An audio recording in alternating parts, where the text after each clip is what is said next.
Hey, what's up, everyone? Welcome to another episode of We Need to Talk. I'm your host, Malynda, and I'm joined by my co-host, Karmel. Hello, everyone. And today in studio, we have one of my favorite people. I don't say that lightly. He is a filmmaker, an actor, a director, a writer. You still doing comedy, too? Not as much, but the comedy does permeate everything else, I hope. Nice. Well, it's one of my favorite people, Dakota Lupo. Thank you so much for joining It's a pleasure to be with you guys. Absolutely. How's everyone's week? I think we were just talking about this constant cycle of it. It happens to be Sunday, but I think it's the DAY is just the most important part of it. Right. 100% agree. The first three letters, it really doesn't matter. It's another day. Yep. It's another day. They all run together, don't they? So I want to talk about a couple of things. If you've noticed and been following on social media, we've been doing the We Need to Talk photo series where we go out into the community and we ask people, what is one thing that you think the media doesn't talk about? And that has really sparked a lot of these topics that I want to talk about today because of some of the answers that we've received from people, which I find to be so interesting. So the first thing I want to talk about is agendas. And for me, I feel like agendas that phrase has become such a negative thing. And I don't necessarily think it's a negative thing because I think if you think about what the definition of an agenda is when you go into a meeting, it's the list of things that you're going to talk about, or an agenda is the underlying intention of a group of people. But in one of the conversations I had with one of the people on the street, they felt that there was this agenda specifically with the LGBT community to push homosexuality on society. And I found that really interesting because when I thought about it, it's like every group has an agenda, though. There's something that they want to accomplish. Right. So with the LGBT community, though I don't agree with what she was saying, for me, I just think that they want equal rights. They want to be treated the same way. Same with Black Lives Matter movement and all of that. So let's wrap on that a little bit, just as far as agendas go. Yeah, I think awareness is the one thing that everyone really wants is a little bit of visibility, whether it's the LGBTQ community, whether it's Black Lives Matter, whether it's a restaurant that serves vegetarian organic food in an area that has a shortage of that type of food.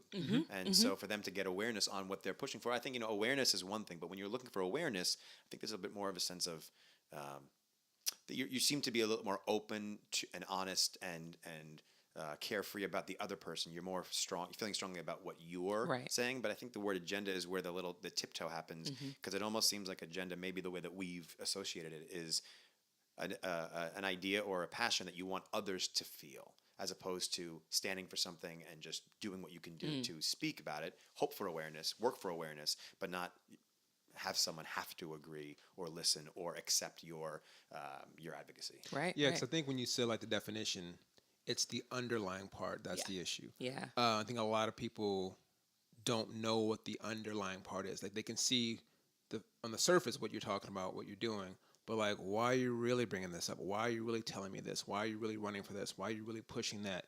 Because the underlying part sometimes doesn't come out. And I think when people use the word agenda, it's just an easy way to saying like, what are you really getting at? Or like, what is your real intentions?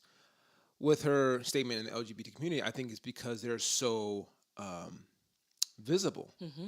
As Dakota was saying, they're making themselves so aware. It feels like, okay, what is this? Why are you so pushy? Why is so much of the stuff involved have a gay or homosexual, lesbian agenda attached to it? Because it's really a small number of people. Right. But then to have this much awareness and this much visibility, like, wait, what's going on? So I can see what she's thinking from that. But yeah, the word agenda is always going to have a negative connotation to it because you really don't know what people are thinking. You don't know what the underlying meaning is. Right. I think also, and we talked about this on another episode, with social norms changing, people are they feel more comfortable speaking out about things. Right. So that's why it may seem like an agenda. Because another thing that she said was that she just feels like those things should evolve naturally. Like if you are heterosexual, you're heterosexual. If you're homosexual, homosexual should just be what it is rather than pushing it on people to accept. Right, but when you have, the old where the Chinese children's feet would be bound, right? Those feet want to grow, but they're being bound and tightened. So those LGBTQ rights are trying to grow, but they are bound by policy and by infrastructure and industry that is pushing them down. I mean, it literally took, you talk about industry, you talk about one of the most pro-LGBTQ industries, the film and television industry. Right. I mean, if you look back, maybe Modern Family was the first time that there was two gay characters on television that after a while, I mean, after the first season, they were no longer considered the two gay characters. And I mean, Will and Grace was, impactful. Yeah. So But was also, Ellen. a show about Yeah. homosexuality and how they coexist. The Right. topic was homosexuality, as Right. opposed to the topic being for people living and trying to live. And I think that's something that, we're just crossing that precipice of that being in the industry that most supports it. So, you were saying before, Carmel, about the promoting homosexuality. The comment was about that. Yeah. You think about Yeah. what does that even mean? Because Right. if you think that you can promote it, that means it becomes this choice or this idea that you just take on because it's fashionable or it's interesting, as opposed to promoting the coexistence of or the awareness of. And I think that is something that could be promoted. That there should be an agenda to say, hey, there are people like me that agree with a lot of things that you agree with, but we have very visible differences that's keeping me away. I'm going to promote myself to be in your circle. And that makes people very uncomfortable. Yeah. I was just going to say it's totally a level of comfort. Right. It's something that people aren't used to at all. Yeah, and I think there's also a connection between like, Black civil rights and the LGBT community that's sometimes I think people don't like. Like, you being gay does not equal me being Black. And I agree with that, but at the same time, like, if you have a set of rights that you believe you are entitled to as a human being, you should have those. Right. I don't like the connection to another train or another movement that seems like you want to make seem similar, because they're not. But I see where some people can say, like, well, I don't feel like I'm being treated like just a basic human being, so I should have these basic human rights. Cool, go after it your way. I think a lot of people see something like, and I hate when people say, well, you have the Black civil rights movement. What's the difference between this and ours? I'm like, they're like light years apart. They're light years difference to me. But I will say with that, I do think that there are similarities, and that's why people need to come together, because I always find it so surprising that there's so much homophobia in the Black community and there's so much racism in the LGBTQ community. Like we are technically all fighting for the same thing, and in that sense, I see why people say that, because we should all be fighting together. Sure. I think what you said too is important, because it almost creates this immunity to being a racist if you have yourself something that's oppressed, Right. or something that's lacking their rights. For sure. And so, and I think one of the issues is that it becomes like the Pete Buttigieg running for president. He speaks for the gay agenda, and I put that in quotes, right? And then you have Kamala Harris speaking for Black female. Why do you have to be the thing to run for the thing? Yeah. And I think that's part of the issue. You don't see Joe Biden or Bernie Sanders coming out specifically for Black women. And specifically for the LGBT community. And they do have policies, and I'm sure that they have probably a very similar view to many other candidates, but we put this label on people that if you're the thing, then you can speak for the thing. And if you're not, if Kamala Harris isn't speaking about Black female issues, then she's criticized for not speaking about it. So it's almost like if everyone has the thing to talk about, and I think if that gets peeled away, then we're all held accountable in the same field. We both can be as hateful or loving as the other. We all have enough issues to work for and against. And so if we begin to look at it that way, then you're not going into a community assuming that Black Lives Matter and an LGBT community would be able to coexist. They should, but they're not. Like, oppressed is not just oppressed. Right. And privilege is not just privilege. Right. Yeah. I think the problem also, just speaking on those examples, like with Kamala Harris and Joe Biden and Bernie Sanders, that people think that whatever their issue is, if that person looks like them, that they have to represent that issue and they have to fix that issue. Right. Everybody thinks, I do think that everybody has a seat at the table, but it still takes time. Yeah. Specifically with Kamala Harris, I know so many people that say, well, she doesn't do anything for the Black community, and then she's not really Black, honestly. And I'm like, I think that's so extreme. That's such an extreme statement to make, because if you're the president, you technically are supposed to be the president for all people. Right. You can't expect just the gay president to focus on gay people. You can't expect the Black president to just focus on Black people. Her experience is absolutely different, and she has the opportunity to be visible as a Black woman in that position. Absolutely. But she shouldn't care any more or less than anyone else. It should be the fact that we all care the same. 100%. I mean, there shouldn't be a precedent or a priority on certain issues because you have a connection to them. And I think it's so challenging about, even when we talk about film and TV, and the challenge in getting different faces in front of people to tell stories, is because we do connect to those stories, but we're told that we don't because there's a difference. And then we're just focusing on the difference, which becomes the agenda. We don't talk about the agenda of things we have in common. We don't talk about the fact that we all waste food, that we all waste, we don't drive our cars economically. We all don't pick up trash. Like those are things we should all focus on, not just the things that are pushing against us. Yeah. Why do you think it's such a me society? Because it's our favorite. That's my favorite. Right, It's our favorite person, right? we're all number one, right? I just think that's human behavior. I think what we're seeing now with media, the way it is, we're just seeing so much of it. Like I cannot stand how much people post that they're working out. Right. Like it's the most annoying thing to me. Like John was just saying that a friend of mine followed him on Instagram, and he followed him back, and he was like, "Nope," because it was just gym pictures. it's just gym pic. Like I'm watching you get better. Maybe not. Maybe just you at the gym wanting us to think you're getting better. Like I would be more impressed if I didn't see you for 2 months. Like, oh dang, like oh you getting in shape. That to me makes more sense. But we all want to get validation so quickly and so much of it. I think then when we start realizing, oh shoot, you can see me now. Right. It's like all this stuff is now revealed. Now you got to start. No, I shouldn't post this one. Then you start thinking way too much about what to post, what not to post, because you do want the attention, but then maybe you don't. Right. So I think we're always been our number one person. That's cool. We all should think about ourselves and put ourselves first. But like it's just too much now. I think the problem is that it becomes an end game, right? The end game becomes working out and posting the photo, whereas some people work out because they want to get a specific job, or they want to finish their PhD, or they want to be in shape so they can be healthy for their children. Right. Yeah. So watching someone run around with their children, you say, "Hey, life looks great." He goes, "Yeah, I've been working out. I've been taking care of myself." All those things become a part of the real thing you want to be exposing. But now the little thing like literally eating healthy becomes like something people pose about, and I think this comes with a grain of salt, this conversation, because the only people who are really looking at other people eating are people that are on the same app. Like you cannot look at an Instagram story unless you are yourself on Instagram. Right. So when you step out of that bubble and you go anywhere else in the world, this idea of in the 1950s TV dinners and the home, the male and female roles becoming a little more cemented, and here's how it should be to make easier, and here's how it should make easier, and here how it should be to make easier, and technology boomed, and then the internet boomed, and it's all about becoming easier and easier, and when it's easier, often means you're involving less other opinions. Right. So I think that we've evolved into a society of bubbles, and I think the Instagram like dig into the daily minutia is like this is the finale. This is the thesis of that test, that we're all literally sitting waiting for coffee while we watch a video of somebody else waiting for coffee for somebody else with somebody else. It's very, very true. It's so Yeah. And the so worst part true. is that you can connect with people in terms of actually communicate with them through that channel better than if you were to walk to your neighbor's door and knock on the door. Right. They might not open it because they're saying, "Who is this person at my door?" Right. That's weird. It's the same with texting to me. and calling. Like, Right. why are you calling me? Just text me. Yeah, we've all become disconnected in that sense. Do you think that there is an agenda for social media as a whole? Okay.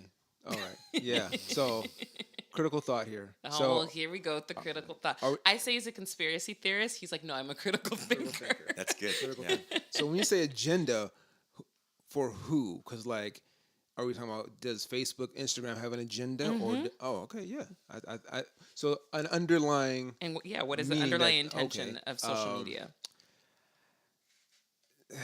I don't know it, but I'll say it's just really interesting how much information now, and we've had some news about this, how much has been leaked to our government and to other agencies to find out about the public. And I tell these people all the time, they get on Facebook, oh, my page this, my page. It's not yours. You own nothing there.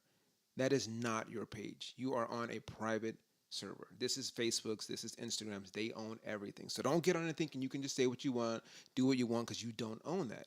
And so when people get on and start posting and putting like private information, like, okay, you're just making yourself more visible to maybe people you don't want knowing your business. So the agenda, I think, honestly, I mean, I don't want to say the government's spying on us, but I'm going to say the government's spying on us.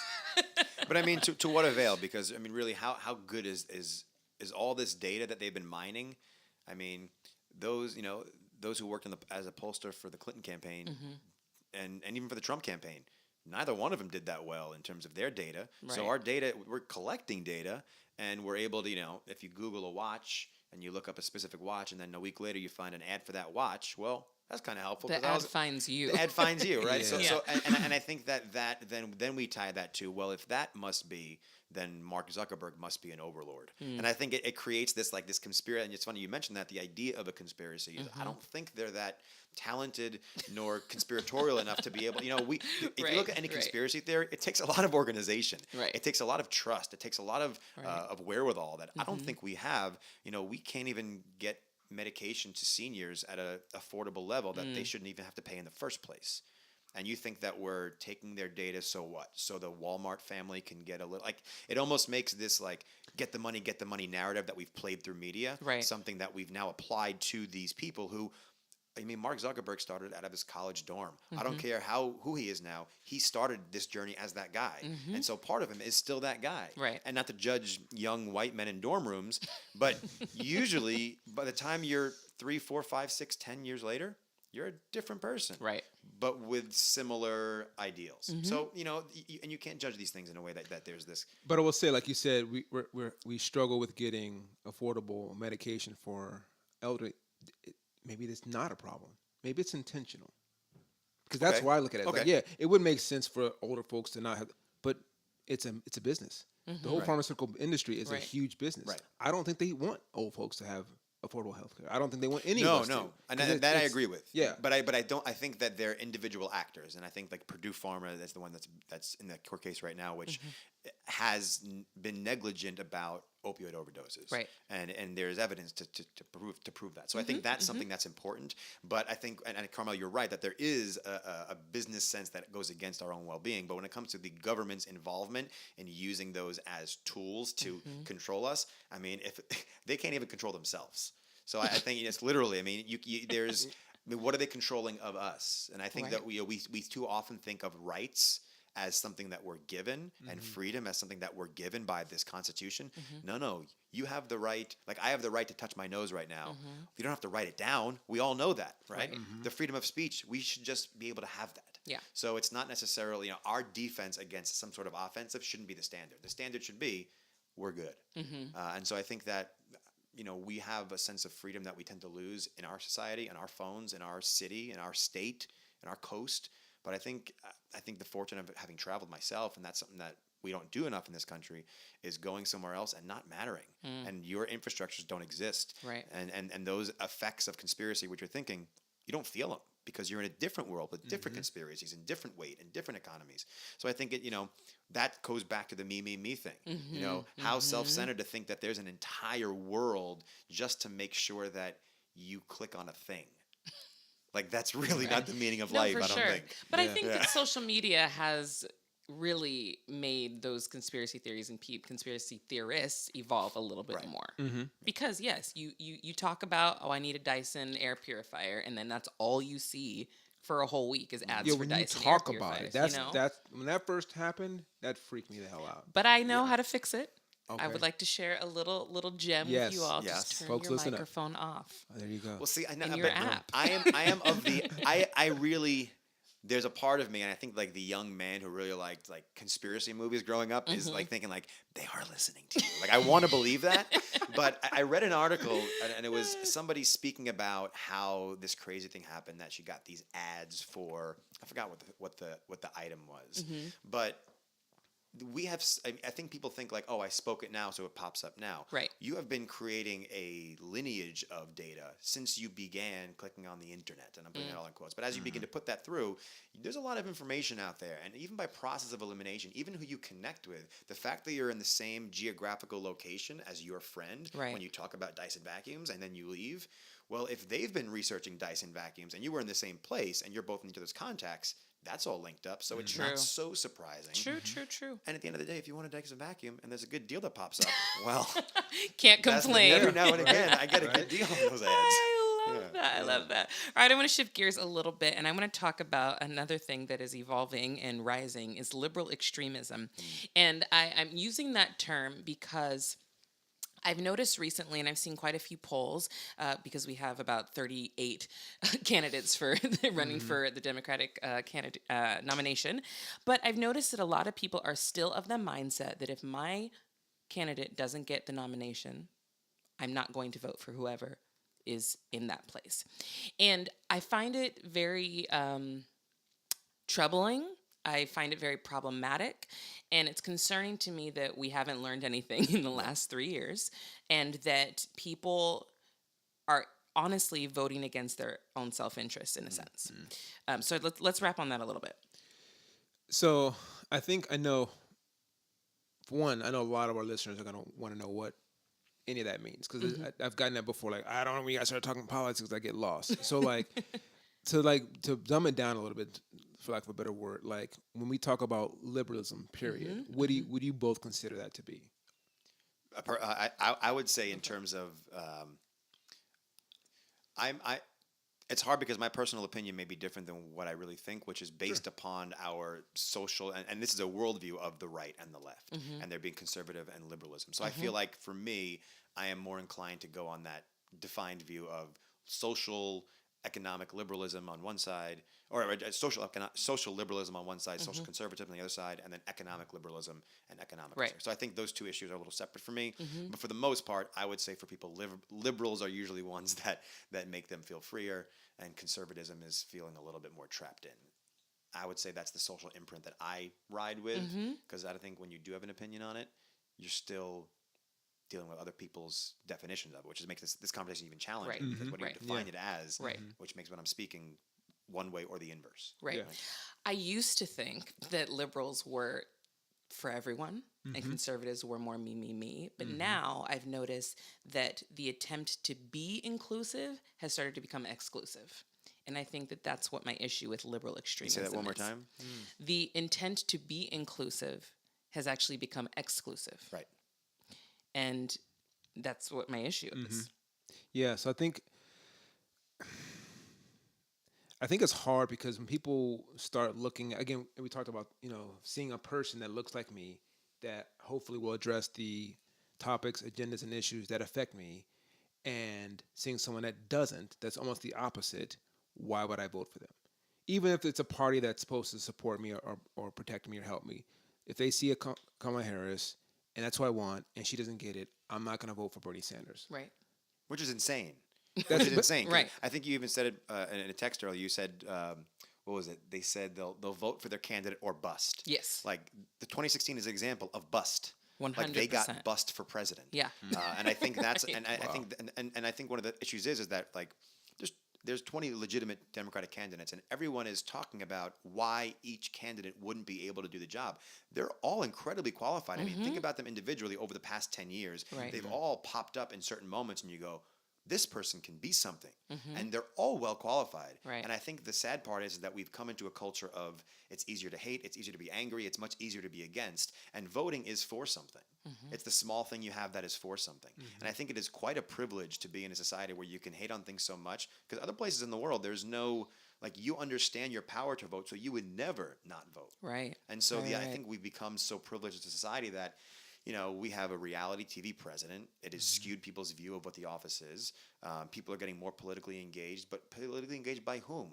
Loud, social media advocates that really push their image, which is not a bad thing. And the AOCs of the world are doing wonderful things, but there's a whole bunch of people that aren't in that little bubble of visibility that need the same type of activism and aren't getting it because we're so, it's almost like voting disenfranchisement is not just systemic, but it's actually an emotional thing that has been put upon us. Like, yeah, you don't care either, and we go, I guess we don't care, so I'm going to stay home. Right. So, and even with that, we saw in 2000 and in 2016 where the Electoral College had a bigger play in this than in the past. So I think a lot of people also look at that and say, well, if the Electoral College is really making the decision, what's the point of me voting? So that's another thing, is I think people who know politics, understand the system, see it not working, would rather just dip. Right. I'm good. Because why get so invested? Why get so, riled up and go out there and push for this candidate when at the end of the day, even if I vote for the person, even if we all vote for that person, it's a chance That they're still not going to be in That's office. results based, and I think that's the problem, is that we're voting to get a result. I want the thing. Well, no, you don't want the thing. You fight for the thing, and maybe you get it. And maybe you don't, but you fight for it because you fight for it. And I think that is something that people who have to fight for things every day understand. They fight for their right to be able to take care of their children comfortably, safely, with a locked door and food in them. And that is something that they fight for. Yeah. So they don't have the chance to worry about whether it happens or not. And I think that's the problem, is that we've lost the sense in that safe space of getting things are better. You're not fighting for housing rights if you have no housing issues. I was thinking, I had this, my apartment I have no one above me and I have no one below me. Wow. And it's a 2 stories, but the garage is below me, so there's nothing. And I think that, I was talking to someone about white privilege, and I was like, that is the best example of understanding white privilege, where I don't realize the privilege of not having someone above or below me until I'm living below someone who's stomping, or I'm above somebody and I'm making noise. And it's that type of thing of not realizing what the benefit of what you have when everything's okay. But if I hear a little sound outside, I'm going to complain about it because the streets are loud and all of a sudden everything is loud, and my experience needs to be listened to, right? They're honking out front. I'm having such a tough time in my quiet apartment. And so I think that's where we get lost, is that because we don't see things does not mean that our privileges and freedoms and rights don't exist. And then in that case, well, what are we going to fight for if everything's good? Or what if we use our freedoms and privileges differently? Yeah. What if we, instead of voting for a candidate, went at changing the structure? Rarely do you hear talk of changing how we vote, changing our systems. Last time we talked about adding another party. Like, those kind of conversations, to me, seem like I personally would get more behind that, like 100%. Changing the system, because it doesn't always work, and for the most part, it helps those who invented the system. Let's put it that way. I don't really see people, like we talked earlier before we came on, about gerrymandering and doing more for social and economic, where a group of people who had similar incomes and live in similar houses, similar experiences versus mixing them up with people who don't. They should have a voice and an ability to actually affect politics in our government, in our Senate, we don't really have that. A lot of people are just appointed. To be honest, people just, okay, I want this guy, he's in. I had nothing to do with that guy. And this guy's creating bills and policies and laws that affect me, and I never had a say about him getting in. And then you're unenthused as someone voting for a blue, like a Democrat in a Democratic state. Right. But think of how Republicans feel, and independents, and people who don't. It's almost, you're so far back that the apathy just grows even more. Yeah, so that's what I want to see. I would want to see us work towards changing the system. Like, how can we actually? I know it would take a lot and it'd be a huge boulder to lift, but usually things that are worth it are that big and are that heavy. And I think if we really want to see a change in our country and our policies and all that, that's what's going to have to happen. I think because having 38 candidates, it's just I was being sarcastic, but it feels that way. It is what is it, like 20? It could be 38. It doesn't make a difference. What you said about liberal extremism, I think, to go back to your point, Karmel, about the system, and we talk about the party, the Republican and Democratic Party. You said those who founded the party, but those parties, if you go back to George Washington's presidency, which Ron Chernow's book, I'm still.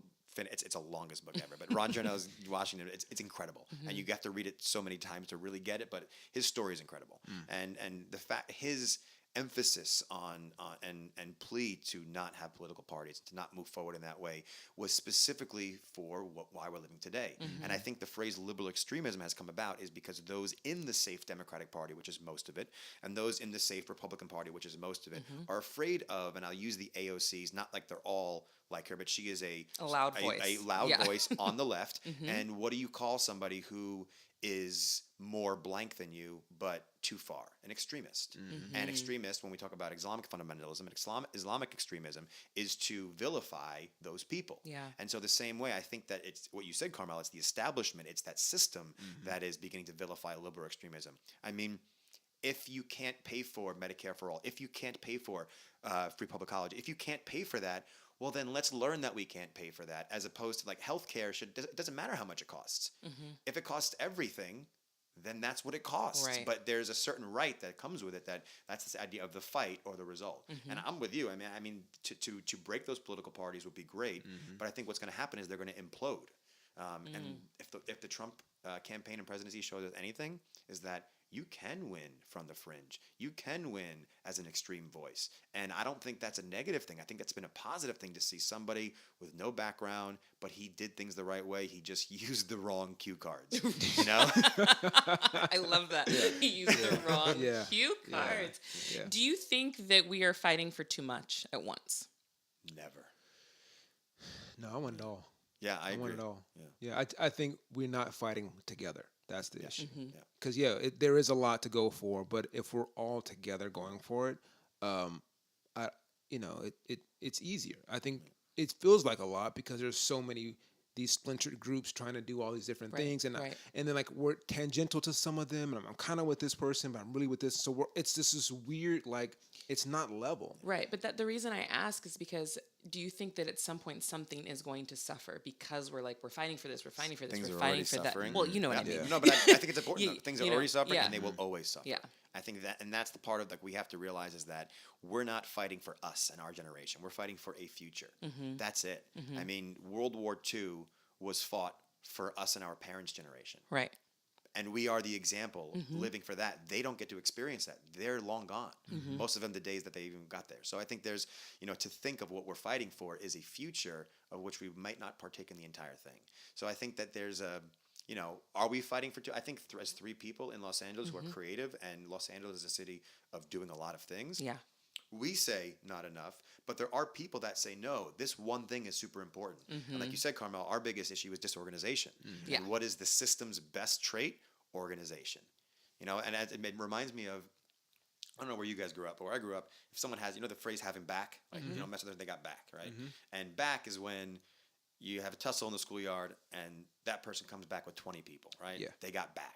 And I think that's what the party is, right? Because you wouldn't have these real systemic people in the Democratic and Republican Party speaking the way we would unless they had the back of that group. And all those people want, quote unquote, back. They want a crew behind them to say, we'll fight for you. Are they fighting for anything anymore? Not really. Yeah. They're just so comfortable the fact that they don't have to stand alone that that's become the norm. So I think standing alone is the challenging part, which we need to really influence or to inspire people in communities that have that singular issue, that are speaking on one thing, and to let those heroes begin to ride that wave so that the organizers can begin to, like us, say, well, I want to put my focus in here, and how can I help this voice? And I want to put my focus in here, help this voice. But those voices are scattered and getting lost because people they don't want to get involved anymore because Right. they're too defeated. Right.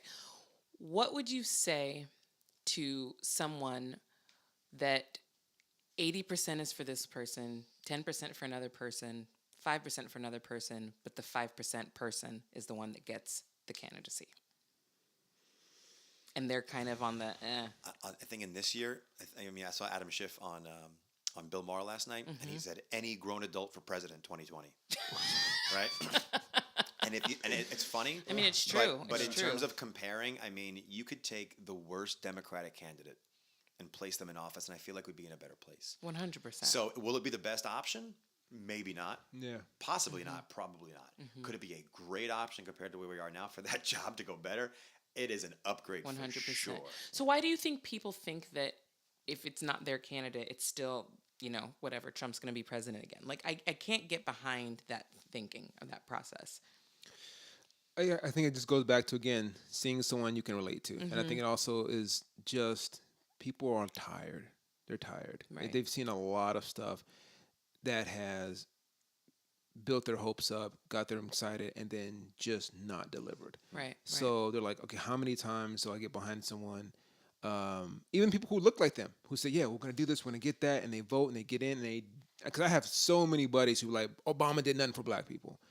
I'm like, okay. But then it goes what you said, Dakota, like it really shouldn't be about that at that point. Once you get into the office, it's like, okay, one of us got in. Let's see what they can do. It's not really them coming in to like, yo, I'm helping all my brothers out. Like, he's a Right. president of the Be United proud that he States, got right? in. He probably got in. Which he wouldn't have been elected in that case because not only would there have been a swell from the far right and of white people, but I also think there would also been some really intelligent people on the left that are black would say that is not how you run a candidacy. And I Right. think that's important that you don't represent your culture by saying everyone who's like me, vote for me. That's Right. been every election. Right. Yeah. It just happened to have been white people. Right. Yeah. Right. Yeah, Absolutely. so I think that's why people are like that. Like, if I don't get what I want, if this is not this 100% thing, why?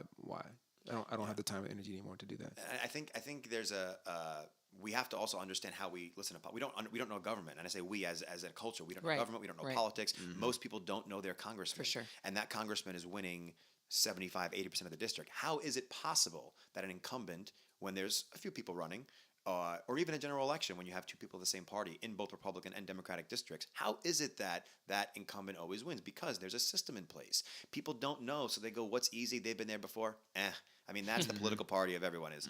Yeah. So I think if you begin to grow beyond that, then you're having, again, back to what we said before, individualism, speaking up for something. Because if you're going to believe somebody who's promising you something, then you already don't know the game you're in. If you think, well, they didn't deliver on these promises, their job is not to deliver on promises. Their job is to have ideas and speak for things. You know, and if you go anywhere else in the world and they have a candidate that they back, and those people back because they said something, if they don't do that something, they're gone. Yeah. And so there's this elitism of politicians that we have. You know, I was in the Netherlands doing a film out there quite often, and the first time I got there, I went to the square in The Hague and I got a drink with some people I knew. And that night was their election, and it was a big election. I forgot the candidate, but he was running against a guy called Dutch Trump. So there was this like swell of fear that this Dutch Trump would win the election as prime minister. I love it. I need a T-shirt. He didn't win. Oh, okay. But so the candidate that they wanted to win won. And the first night I got there, he rode by on a bicycle and was talking to people in the street I was like, "Who's that?" He said, "This guy just won for our prime minister." And I was like, it just blew my mind that this crazy. I'm thinking Dutch Trump is fighting this Dutch hero, and so I'm thinking that this is like these politicians that they're in the high tower and there's security around them and there's celebrities, but he's a dude riding a bike on his way home. And I was like, that is those kind of people we treat like, hey, you better do something or you're gone. We treat, and I don't want to say this in a bad way, but subordinates or people at work that say, hey, this is your job. You must do this job so that the team can continue to go forward. And now we have these celebrities that get a free pass because, we like them. Yeah. They're famous. We don't want to bother them. We don't want to upset them. Yeah. And I think Obama was a great example of for the incredible things that I feel he did as president, and I was a fan of his since he was a state. I was an Obama fan from the beginning, and so for me, he was this is my baby. I was like, oh my God, he's doing it. Right. But I think he also taught me how to disagree. He taught me to go, I don't like that. I don't like that, Barack. That was something that we talked about a long time ago, and you changed that. Well, I'm going to disagree with that, but I agree with you and your values. And we don't have that anymore. And I think that he is a good example of being behind somebody, but also being okay to drink the Kool-Aid and totally be them forever. I'm curious, with all of your world travels, how it is approached by just people that live there, like the opposition, like the two different parties, like, or the two different people that are running. Because with here, I feel like it's very red and blue, Democratic. Like, it's just, we remain divided. Like, have you seen that? No. Or it's just an American thing? I mean, there's systems elsewhere. I think like in the UK, it's obviously like that. But I think the more, let's say, socioeconomically developed on the high end, economically disparaged on the low end, technologically advanced, the UK, the US, Australia, most countries in Europe, you have a lot of development in their societies that you have more of that split party system.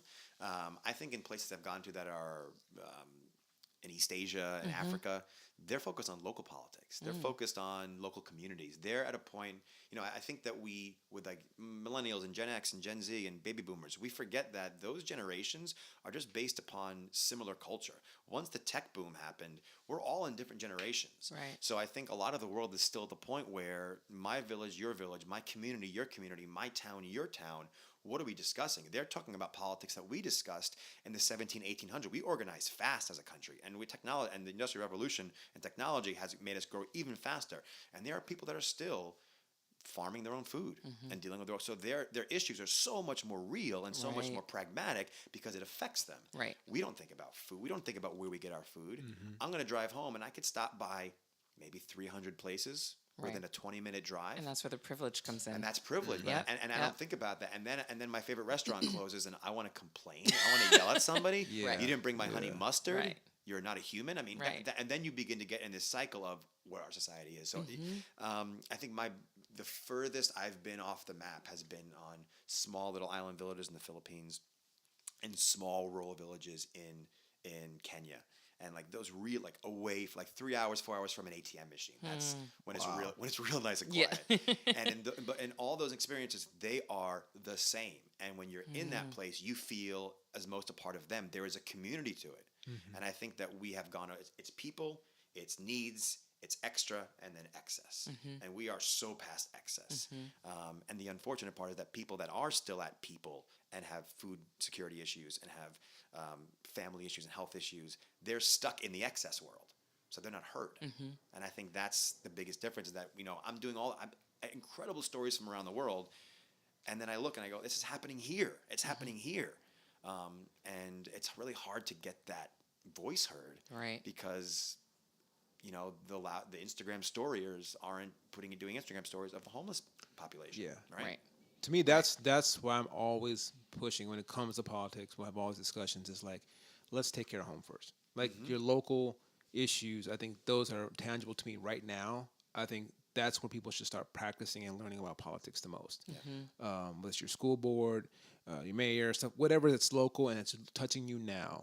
Start getting involved there and then start branching out. Because like you said, there's so many things happening right here that we should be taking care of that we just completely look over, because we have Instagram, we have Facebook, we have TV, and I'm looking out. There's someone right in front of me. I'm looking out this way. I'm looking over them, and like they're right in front of me. And I think that even not knowing who our senators are, our congressmen are, who our mayor is, school boards, superintendents, all those things, people don't know who those people are. We see like a 4x8 board every few months. And, oh yeah, that person, and they just scratch that person's name down. Right. Didn't look up anything about that person. Right. I think that's the things we need to start doing the most, is just get involved with our local policies and politics. And that will change politics, because what do politicians know? If you've won the school board for the past several years and you've got a decent war chest, and you go to your campaign and you go to the infrastructure of your party and they go, well, you're in this seat. We all want to be safe. Let's just vote for this one. And then you have somebody who could really change the position and then challenge the position. And it doesn't happen because why? And you're exactly right. Why? And I think that, again, if we stay with a results-based ideal, then we're going to be disappointed. If we go action-based, then, the people who really shine are the ones that fight till they fall apart. And then they dissolve into the soil and they help grow the next people that do it. It's interesting you said action-based, because I do feel like a lot of action is lacking with liberal extremism, because we are loud. Well, I say we, but I don't really consider myself a liberal extremist, but liberals are loud, as conservatives are too. But I feel like a lot of liberals that I've seen that are going to posting, which we're going to talk about in a second, they don't really do much. They're just talking about it and making a lot of noise. And that's something that has to stop. That's the T-shirt thing, right? 100%. Yeah. Absolutely. I'm working on a film, which I'll talk about later. That it's a Syrian refugee, a musician who ended up going from Syria to the Netherlands and became a voice for peace and justice at an international stage. It's an incredible story. And I feel like, and I've noticed the most attention, that if I did this film poorly and just kind of told a story that's a victim story, which is not the way you tell these stories, I think it would still be popular on the coasts. It'd be popular with the liberal community, because I saw the refugee film, I tweeted about it, I'm showing up, doing the refugee thing. Refugees. And get the shirt, right? Yeah. And then you're seen as, oh my God, they care. Oh my God, they're fighting for refugees. And that's what happens. And it's a really easy way to get a whole lot of credit. As opposed to last night at the White House Correspondents' Dinner, a journalist whose name is Austin Tice, who was kidnapped 6 years ago, and his family is still hoping that he's alive and trying to find, as a journalist, getting kidnapped to tell a story about a society which has crumbled. I mean, and his voice is completely just buried. That journalists are trying to make people remember this voice. He is one of millions. And then you go to people who are doing none of the work and getting all of this. And I say praise because we say they're getting the credit, but what are they really getting? Right. Because it's not a currency you could use. It's just relevancy. It's relevancy. Yeah, absolutely. So that one makes me want to transition into this current culture of headline posters and reactors. It drives me crazy. When I see a post and I read that headline, I'm like, I read this article probably 3 years ago. And then I look at the article and I'm like, this is old information. Did you read the article and did you actually see what the outcome of this situation was? We're so quick to just want to be offended and to be upset about something, with liberal extremists especially, I will say, that we want to post like, oh, I can't believe this happened. I can't believe this happened. I can't believe this happened. It's like, but did you actually research what is happening about it Research? now? That's a curse word. Are you kidding me? Wow. Like, for example, I don't know if you guys have seen this on Facebook, but it's circulating now that Dylan Roof got the death penalty. That happened 2 years ago. Yeah. I think Snopes should be a government department. Snopes.com. Yeah. No, that's Yeah. I love Yeah. that. I love that. But what are your thoughts on that and why people are so quick to just post and react rather than reading? Well, I think we're conditioned. We're conditioned when you scroll through Facebook at even just the way it looks, just visually the aesthetics of it, and you see something posted a certain way, you can't help but take it in and quickly create a whole thought process and narrative behind it without clicking on the link. Right. Um, I mean, that's why it's called clickbait. It's Yeah. I honestly, like 5 years ago, I was going to create a company called Clickbait. That all we did was go back, kind of like Snopes, but like have just the research of those articles done for people because You would have saved the country. You should have done it. You should have done it. You would have saved the world. Right. Seriously, I should have done it. I should have done it because it's total clickbait. And so if we're not having done that, I will usually go on a page and tell people, okay, look at the article, look at the website, look at if the URL's got like 34 numbers in it, okay, it's not a real site. Like take a second, just a second to click. And I remember going through the steps and I screenshot it for a person. I clicked on the link, the article, went to the website's disclaimer that it was a parody site. Like these are all fake articles. Yeah. Like all you got to do is click. It'll show you but people just see something, they share it, and they, oh my God, I can't believe this, and just throw up all over their page, and people jump behind it. I'm like, it's not real. It's not real, or it's old news. Well, and that's what Fox News has done great. You know, they've essentially made their network a meme of just like they pop out these like little mini memes of conversation, video clips, and they could say whatever they want, and it can use a narrative. But I think I think we're absolutely just, and we, the three of us, but also this conversation of how it's affecting people. But the issue is what we know. Because then there's no really, there's activism after that. People are upset with Joe Biden on the Fox side. They're upset with Bernie Sanders on the Fox side, AOC on the Fox side, and they get upset about them that are seeds from things that we should talk about every now and again. Right. But they go into a dialogue where let's make people think the thing and feel the thing. But it's not like all those people are like, yeah, we're going to go out to vote. There's a handful of people that are causing violent acts, and there's a handful of shooters, and there are things that are happening that are, I believe, more fringe. But for the most part, people's apathy is killing the machine, and it's almost like we have to focus on how people respond. Forget the media, forget how it comes out, because and like you said, Karmel, like people click on it because they go, well, this is what the machine is saying, so it must be true, right. As opposed to looking at it and go, these fools are silly. Right. This looks silly. Right. And Which leads to responsibility of the media. And we talked about that before and we posted this on our page, also a video of Denzel Washington talking about the media and how there's more of a focus on being first than there is about being right. And I think that is such a true statement. And so with the headlines, they are doing it to be clickbait and just to get reactions out of people. And to be honest, we talk about there not being a currency. There is, because if someone clicks on a site, that does equal dollars. Yeah. If someone can get this much traffic to their site, the site doesn't know if it was wrong. The site doesn't care. They just see they just see the click on. I could click on it, see that it's a fake site, it's a fake, and then get out. Yeah. It's still a click. It's still a click. So they'll get advertisements. They'll make money from that, and it's like, okay, it's. I know Facebook had some kind of algorithm they were putting in to kind of stop some of the fake news posting. It's not really worked. I still see just as much as before. Yeah, I feel like I've seen a lot. Right, it's the same thing. I just wish and hope we can get to be more responsible in understanding that these things aren't happening and be more action based. One thing that really bugs me this past weekend is kind of tangential to this was the NFL draft. And a lot of people in the black community are like, oh, F the NFL, can't stand the NFL, yada, yada, yada, and are just posting how much they hate the NFL. I'm like, that does nothing for anybody. I cannot stand boycotting. It's one of the biggest, and the black community is so big on boycotting. I said, we are so big on not doing something. I've never understood that. Like, I'm not watching the NFL this year. I'm not doing, so what? Right. It doesn't stop someone from getting killed by a cop. Right. Which is why Colin Kaepernick took a knee. But we don't understand that. We're boycotting the NFL. That's not his stance. He's not against the NFL. He tried to get back in the same league that we're boycotting against. Right. And so then we see this past weekend, Nick Bosa was drafted by the 49ers. And Nick Bosa said some things on Twitter and Facebook about like he doesn't like Beyonce. He didn't like Colin Kaepernick. So that's already like he's being crucified. And he is like vocally pro-Trump, right? He's super pro-Trump. And then so black folks are getting upset, like, oh my God. I said, so what? So what? Beyonce, him not liking Beyonce is worse than him supporting Trump. So, right, exactly. That just defines his credibility. I mean, that's right. Oh my god! But watching people react and get so mad about Nick Bosa not liking Beyonce, I'm like, but what are you doing? Right. What are you Why do you really care so doing? much? Why do you care so much? Like, are you She gonna don't know do who you something? are. She does not know who you are. Well, I think the challenge is that is the world now for some people. That's their social life. Right. That's their that's what gives them pleasure, and that's what gives them that's what gives them fun and connection. Yeah. So if you need to feel something about Beyonce because Beyonce is a fixture of your just completely zoned out scrolling through Instagram life, which is the unfortunate thing is that we've lost things that are outside of that.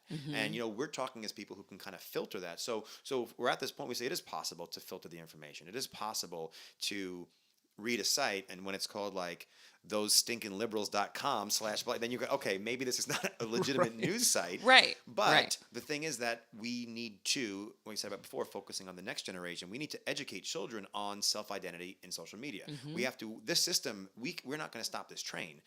So we have to go back and figure it out. In the same way, the train industry didn't stop the airline industry. I mean, industries change and shift. And we talk a lot about automation and the healthcare system. We can't go to Medicare for all because then we lose all these insurance jobs. The system is going to change. And the bigger systems and the bigger changes, we can't stop, but we can prepare people. So I think talking to students about being able to mentally filter what they're reading, or even you can close your eyes and I could flip through Fox News, MSNBC, BBC America, CNN, and you could tell me when you're getting news. You could tell me when you're getting lip service. You could tell me when you're getting an opinion, and I think a lot of people can, but that means you have to trust yourself. That means you have to have your own sense of values. That means you have to be your compass. And I think people have been so self-taught to not be their own compass, not be themselves, drink Sprite when you're on a basketball court because it'll hydrate you. I mean, that's literally been Sprite's MO, has been drink soda when you're exhausted after physical activity. And LeBron James and Kobe Bryant have been the ones saying, yeah, I'm going to do that. Yeah. But things are changing. LeBron James is opening schools now. Michael Jordan's acting as an executive, and Kobe Bryant is so these guys that were the voices and the faces of these things are changing. And I thought about this today too with Zion Williams, who's going to be the number one the pick in the NBA draft, who was played for Duke this year, who was one of the best athletes since LeBron James coming as a young player. He was maybe not even born 01 when 9/11 happened. So now we're getting a generation of people who were born after September 11th. Wow. In the same way we were born after the Vietnam War. And that was born after World War II. So I think we have to begin to see who's next. And I think that's one of the biggest parts of the young liberal voice and even young conservative voice to say, we're going to be here, so let's get it started. And the system that they're playing with is wait your turn. We're going to finish doing what we've been doing for 30 or 40 years. And we're going to use these new technologies that we don't know about and these new ideas that we're not a part of and these new feelings and emotions, which we feel depression and loneliness different than people 10 years older than us and 10 years older than them. And the kids that are growing up now are going to feel loneliness, depression, not better, worse, or indifferent, but in a different way than we feel it. And so we have to give them the tools to say, hey, we're not going to be able to fix your problems, but here are some things that work for us. And let's hope to work together. So in a world where your president is constantly saying the media is the enemy of the people, how do you suggest people identify what reputable news sources are? I think it's what Karmel said, right? Who cares what he says? Who I think is a good news source? And I think that goes back to being yourself. What do you believe in? Do you believe that it is just that everyone has health care? Okay, then that's what you feel. And then when you begin to read information that talks about how there's a conspiracy of health and this systems and Bernie's money, and in 1972 he said this thing about Russia and he wants a communist. Well, then you read that and go, well, that's a whole bunch of stuff. Let me look into this. And then you find out. I think the problem is though that like a lot of the articles that I see posted, like it's clearly like these stinking liberals.com. And I'm like, how do you think that is a reputable news source? They don't even look at it. They don't. They look at the picture. But it's also look at like the web address. That's what drives me crazy. But that's the smallest part of it. Yeah. You have this huge headline, this crazy picture, and then right down here at the very bottom, that small URL. No one looks. That's the first thing I look at. I'm like, what's the website? What's the website? Somebody showed me. This is right before the election in 2016. A picture of Hillary Clinton leaning over, like shaking somebody's hand at the debate, and she had like a microphone pack on her back, and this microphone coming up. And he's like, "How do you explain this?" And I was like, "I don't know what that picture is. I don't know where it comes from, but I don't know." I don't know. I don't know. And the 2 days later, I found out that Samantha Bee on her TV show, they made like 5 doctored pictures of Hillary, and they posted them out to be like, hey, we're publicly on this TV show going to put out these fake pictures, which are fake. We photoshopped them. Watch what happens. And I don't watch the show, but I found it from that cycle of it being shown as real. Wow. And then the story of them like, hey, this is actually we played this little trick publicly on Comedy Central on TV. People were like, yeah, but she's got a microphone pack on her back. And it's like, no, I made that. So it's almost, if you do a little fake news test, unfortunately, the fact that you're doing a test is almost like too much work for people to want to understand. So they go, well, it's a lot easier to be like, oh, Hillary cheated, didn't she? What about that microphone pack? Yeah, it's just, it's crazy. I think there's a picture of the Notre Dame building, Notre Dame church burning, with Michelle Obama drinking a glass of wine, and there's a reflection of the church burning in the wine glass, and someone's like, she was there, and she was just watching it burn. I'm like, are you serious? Oh my gosh! Because they're thinking it's in the wine glass, so she's obviously sitting there. I'm like, do you not? So they've never heard of Photoshop. No. And really, what's Michelle Obama gonna do? If she was there. If she was there, what's she gonna put the fire out? Or I mean, With Michelle, her glass if of there's wine. anybody that could put the fire out with a glass of wine, it's Michelle Obama. Right. But let's say she actually was, right? Let's say she actually was on a balcony in Paris having a glass of wine when the Notre Dame went on fire. So what? Again, it's so what? Like, there's what a do you church want? on fire. Oh, wow. Michelle is drinking a glass of wine. That means something. I don't understand people. And like, if it doesn't affect me right now today, like sometimes I won't read it. I'll check it out later. But like, if I see something that affects me now, I'm gonna research it. Yeah. I'll study it more. I'll make a decision about it. I'm gonna measure twice, cut once. Yeah. I'm always gonna look at it, twice to make sure. Okay, is this really what it's saying? How does it really affect me? Then I'll take action. But I'm not gonna just sit up and get some like crazy notion and an idea about something and just spew it on people. Like, I don't understand people do that. Like, they get upset about something and they just want to go out and talk about it and just yell and get on Facebook and post. I'm like, what are you actually doing? Right. Like, people are so upset about, the NFL draft, and people, I cannot stand this narrative that they're comparing professional sports to slavery, which is the stupidest thing I've ever heard in my life. And I'm like, okay, if that's the case, what are you really doing about it? Are you actually trying to get like a black business going so you can hire some of these black folks who don't want to play football and make millions of dollars and create generational wealth for their family? Okay, let's not do that. But if you want to like go ahead and get some black folks, employed, are you creating black businesses? Right. No, you're not. Right. Do you have any money in a black-owned bank? No, you don't. So I don't get like why we get so amped up and want to talk about stuff and then just do nothing. Because then you have to do something. Oh, right. Yeah. Right. It's easier to talk. Do you guys go on Reddit much? Yes, John lives on Reddit. So I think what Reddit, I think we should begin to build societies like Reddit, because I think that there's a populace to the comment section, which is brilliant, and there's just the way that people propagate what's a good thing to say. I think Reddit gives me hope in society forever that we'll always be able to find a little bit of humor and a bit of sincerity and a bit of understanding very, very simply. And one of the best parts about Reddit is that when you put a title when you post something, often the title will get either scrutiny or praise. Yes. And if it's a really good title, oftentimes through the thousands and thousands of comments, the one that comes to the top is the compliment on the title or the little bit of misdirection of the title. And when you talk about titles and posting, if anyone's really interested, go through the front page of Reddit and just read those titles and read how it guides you, and then especially go to the common news section and you'll see similar articles on similar stories and how they change the narrative. And I think that it's so important that we read that. And I'm going to go a small little tangent, something that came up this week, NFL related as well. Tariq Hill, who is a player who, when he was in college, he had a domestic abuse case where he had hit his pregnant girlfriend. Okay. Aside from everything, he is an absolute incredible athlete. He's an incredible player. And so the value of that for the owners obviously raises much higher. Tariq Hill got to the NFL controversially, and he was an incredible player. Just recently, a video came out about an audio tape that his, I think, current wife or girlfriend recorded about his fiance, that about him essentially talking about him hitting his son, hitting his wife, being verbally abusive, and it was disgusting. It really was. He has no place in the NFL at all. Though the issue is when you read the headline, when you get the story, our top line, I'm going to use that in quotes, the headline becomes the initial emotional idea of this is horrible, he should be out of the NFL. But the second layer to that, which I believe is missing, is the attack of, well, he's a monster, he's terrible, he's disgusting. Okay, well, why did he do that? And we go back into his history. Well, where did he grow up? And what type of relationship did he have with his father?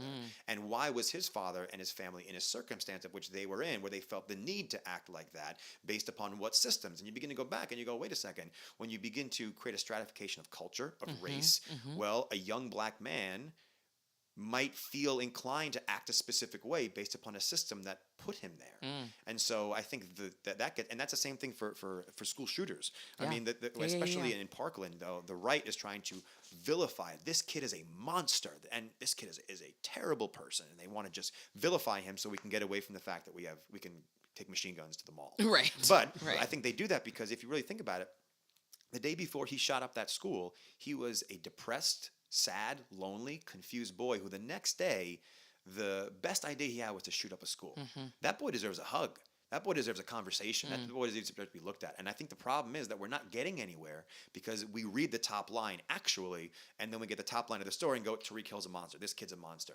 Well, in the context of this event, they did something terrible and horrendous. But if we go back, there are systems that make people like this that are still making people like this. So let's get to the root of the problem, and we can't get that way if we just get top line, headline, let alone read an article, let alone research it, let alone say, maybe there's some history.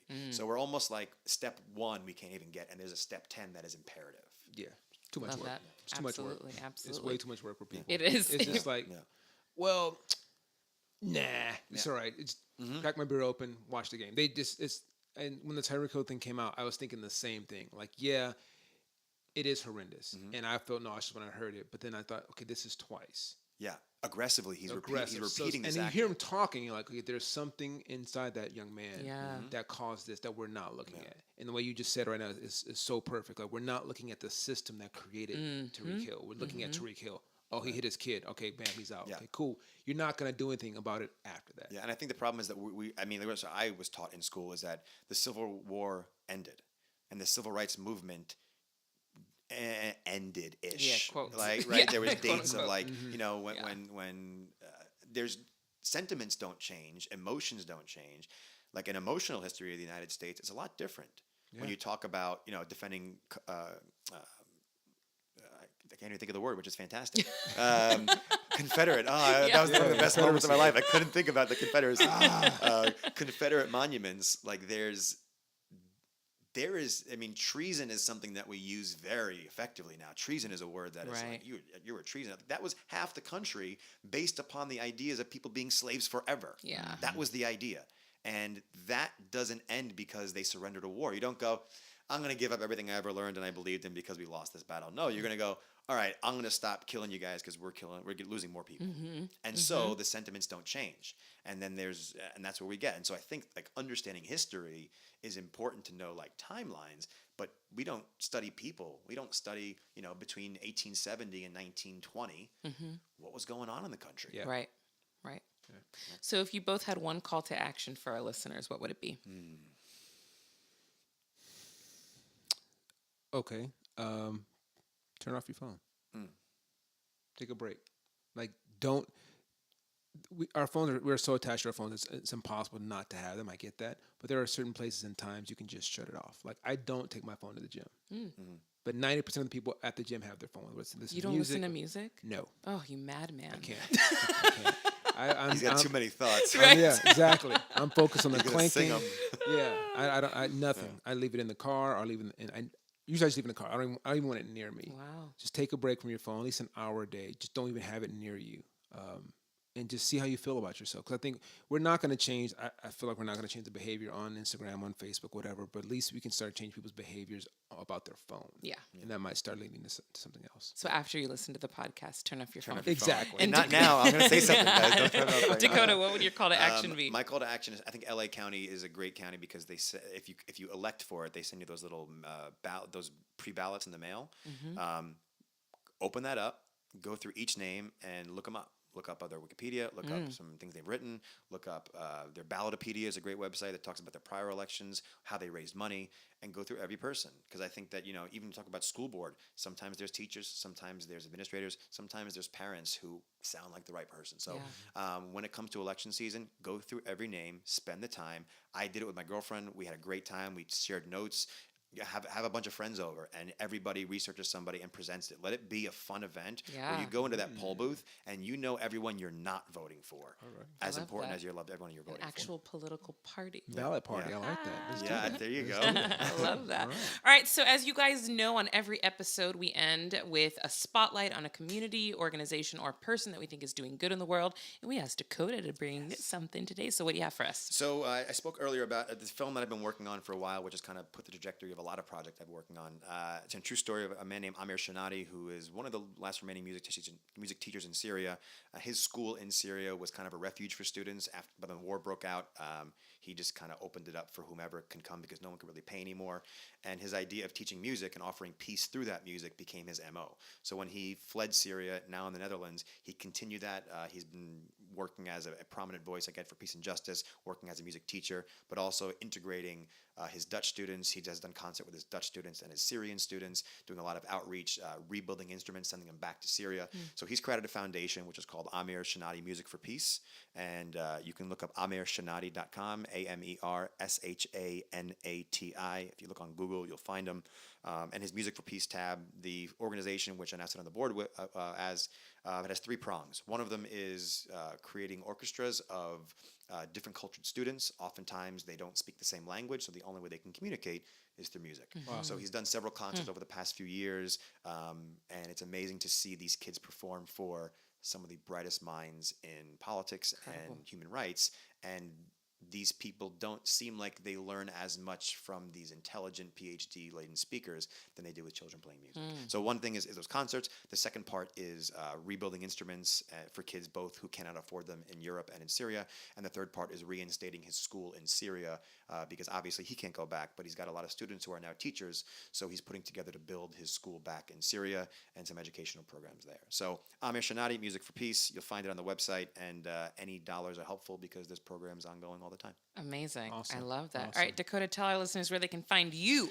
I am the only Dakota Lupo in existence. So dakotalupo.com, at Dakota Lupo, all those things. I am on the Googles, and I'm always working on a ton of things, and I've realized that the most valuable resource in the world are people. So the more people want to connect, the more we can do. Very cool. Thank you again for listening. Make sure you subscribe, like, comment, tweet, share, Instagram, and then turn off your phone, as Karmel has suggested. Yes. And make sure you participate in our question of the week that we'll be posting every Monday, and we will talk to you next week. Peace. Bye. And this episode of We Need to Talk is brought to you by Black Brew, the darkest, richest, boldest coffee anywhere.